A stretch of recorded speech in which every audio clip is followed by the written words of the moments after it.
فنجي الآن نجرب أشتغل بدون نت، نلعبها نفس ما كنا لعبناها أونلاين، نفس الفكرة في أغلب الألعاب. طبعا في أي تصفح بيكون عن طريق.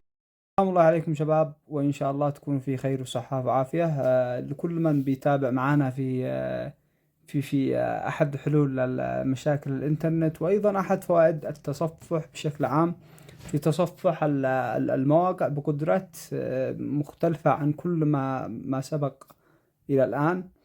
طبعا بنتكلم على بس هذا الثلاث الفيديوهات الأولى بتكون عبارة عن إنك أي حد ممكن يقدر يطلع على أي محتوى ويفهم على طول.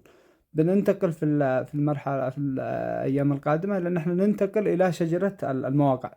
بتكون في معانا عدة مواقع، عدة مواضيع، كيف بنعمل ترتيب أشجار معينة نستفيد من هذا الأشجار، ونرتب ونسلسل معلوماتنا في تصفح الإنترنت، وأيضا بالمعلومات نفسها بنتكلم ونعرف كل هذه الأمور. يعني طبعا مثلا لما نتكلم معلومات تطبيق مواقع، يعني تكون ألعاب ومواقع حين علمية وحين مواقع رياضية وحين يعني عدة معلومات، كيف بنرتبها في شجرة المواقع. لا جانب انه اكيد عندنا بنتكلم من تطبيق بيسهل امكانية التخزين المواقع في حال انقطاع النت. بنتكلم اليوم مثلا عن كل من بيتابع مثلا معانا في الفيسبوك من يعني سواء كان من اليوتيوب او من الفيسبوك او من مكان بيتابع معانا المواضيع دي بنقدمها.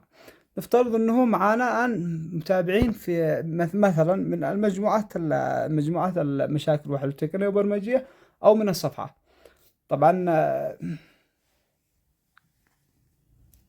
بننتقل الى المجموعة، مثلا مجموعة مشاكل، بندخل مثلا إلى الإدارة إلى الصفحة المدارة من صفحة ملوك البرمجة، ونشوف آخر منشور ونحاول نقرأه ونطبقه مع بعض، بحيث إنه نكون في مستوى التطبيق العمل الذي ممكن الكل نستفيد منه.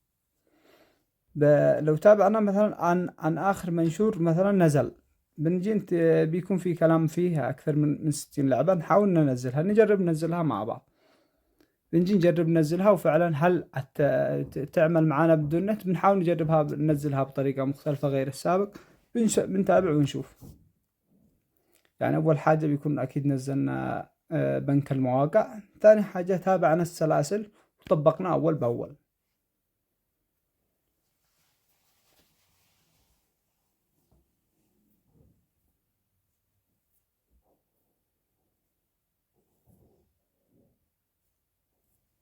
طبعا كل الذي تم حاليا انه تم الدخول الى الرابط المذكور في المنشور.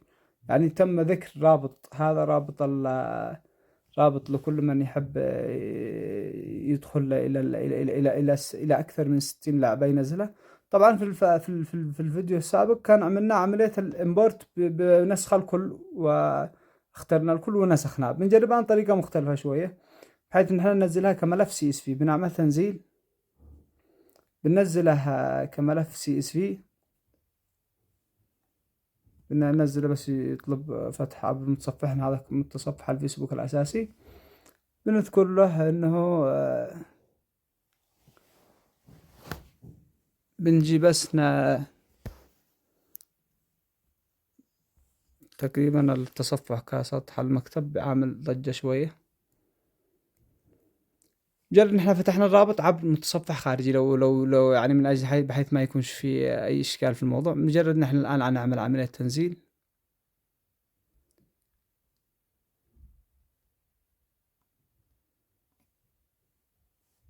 تقريبا عاد يطلب حفظ، نقول له موافق سمح.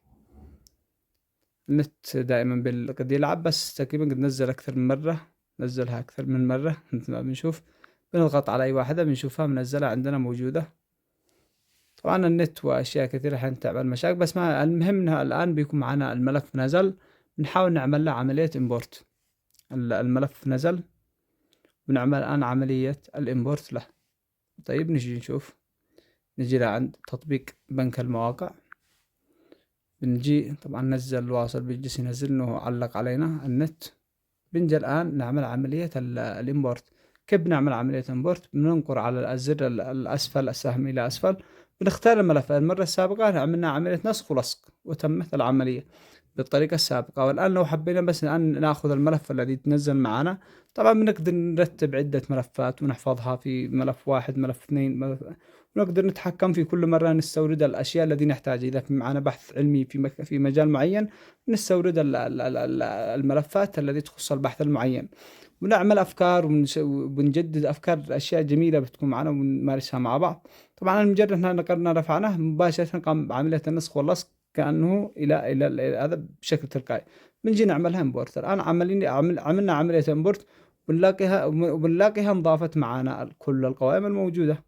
حلو. ذكرنا في الفيديوهات السابقة انه في اعدادات الاوبن نيو ويندو، اذا حابين نفتحها في صفحة جديدة او نفتحها في نفس الصفحة بحيث نتقلب فيها. وذكرنا هذه الامور كامل. الذي يحب يتعلم هذه الامور اكيد بيراجع الفيديوهات السابقة.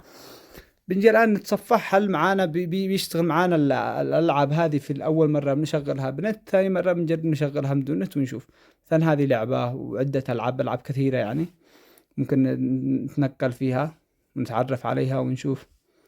مثلا هذه أحد الألعاب القديمة الذي يذكرها البعض. طبعا تقدر تتحكم وتحرك أشياء كثيرة وجدا جميلة. طبعا نحاول نجرب وسنيك، نحاول نجرب أشياء محددة. هذا لعبة الثعبان. طبعا الماوس بيكون الماوس الأسفل والدودة بتكون في الجانب العلوي. لعبة جميلة يعني وظريفة ولطيفة في نفس الوقت. طبعا في أكثر من 60 لعبة، الكل يجرب ويشوف أيش الألعاب التي ممكن تعجبه فيها. طبعا أغلبية ألعاب بتكون ألعاب مفتوحة المصدر، حتى الكود الذي يحب يجي يتعلم كود أو يبرمج في هذا الأمور بيدخل فيها أيضا والكل. طيب الآن دخلنا والنت موجود. طبعا نجرب نلعبها. بس أول لعبة نجرب نلعب مثلا أول لعبة. حاول حاجة قد نزلت بحيث ما نجرب نلعب أول لعبة. مثلا نجرب نلعبها أونلاين، نجرب نلعبها أوفلاين. هل فعلا هتكون أوفلاين؟ بنجرب ونشوف. بنجرب نلعبها. بتلعبها يعني طبعا وأنت أونلاين أول مرة، وبعدين نجي نطفي النت ونتأكد هل فعلا ما بيخذلناش بيكون موجود معنا بدون نت. نجرب ونشوف مع بعض.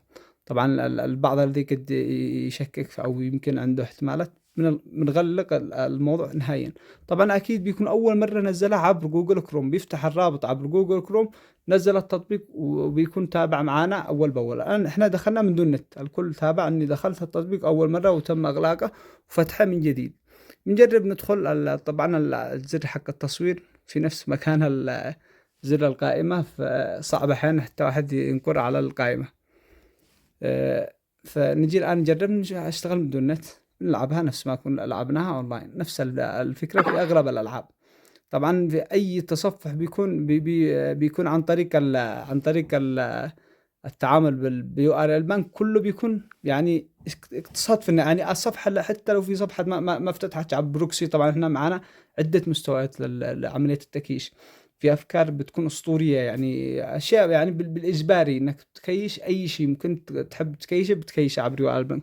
بنتعلم أشياء جدا كبيرة. طبعا في أفكار يسمى البروكسي المحلي والبروكسي في السيرفر، وأشياء وأفكار جدا قوية جدا يعني. بس المهم إنك بتقدر تصفح بقدرات هائلة، بتقدر تبني أشجار. بنتكلم الأيام القادمة كيف بنبني أشجار ومعلومات مواقع بشكل جدا خرافي. أتمنى. طبعا لعبنا أيضا لعبة السنيك، لعبة الدودة مثلا.